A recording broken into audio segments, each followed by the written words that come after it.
চোখে ছানি পড়া খুব সাধারণ একটা সমস্যা। বয়স বাড়ার সঙ্গে সঙ্গে বা কিছু কারণে চোখের ভেতরের লেন্স ধীরে ধীরে ঘোলা হয়ে যায়। ফলে দৃষ্টিশক্তি ঝাপসা হয়ে আসে আর দেখতে অসুবিধা হয়। তবে ভালো খবর হল, সময় মতো চিকিৎসা নিলে ছানি পুরোপুরি সারানো সম্ভব। হাত দিয়ে চোখ ছোবেন না। ছানি কখনো কখনো সংক্রমণের কারণ হতে পারে।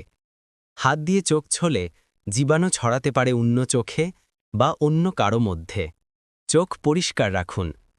চোখে পরিষ্কার পানি ছিটিয়ে নিন দিনে কয়েকবার। ডাক্তারি পরামর্শ অনুযায়ী আই ওয়াশ ব্যবহার করতে পারেন। তবে কোনো রাসায়নিক বা ওষুধ নিজে থেকে ব্যবহার করবেন না। চোখের জন্য বিশেষ ওষুধ ব্যবহার করুন। অ্যান্টিবায়োটিক বা অ্যান্টিফাঙ্গাল আই ড্রপ অনেক সময় প্রয়োজন হয়, কিন্তু এগুলো সব সময় চক্ষু বিশেষজ্ঞের পরামর্শে ব্যবহার করতে হবে। নিজে থেকে ড্রপ বা ক্রিম ব্যবহার করলে চোখের ক্ষতি হতে পারে। অবশ্যই ডাক্তার দেখান। চোখের ছানি একবার দেখা দিলে তা নিজে নিজে সেরে যায় না। তাই দেরি না করে চক্ষু বিশেষজ্ঞ দেখানোই সবচেয়ে নিরাপদ। সঠিক সময় চিকিৎসা নিলে দৃষ্টিশক্তি ৯০% পর্যন্ত রক্ষা করা সম্ভব।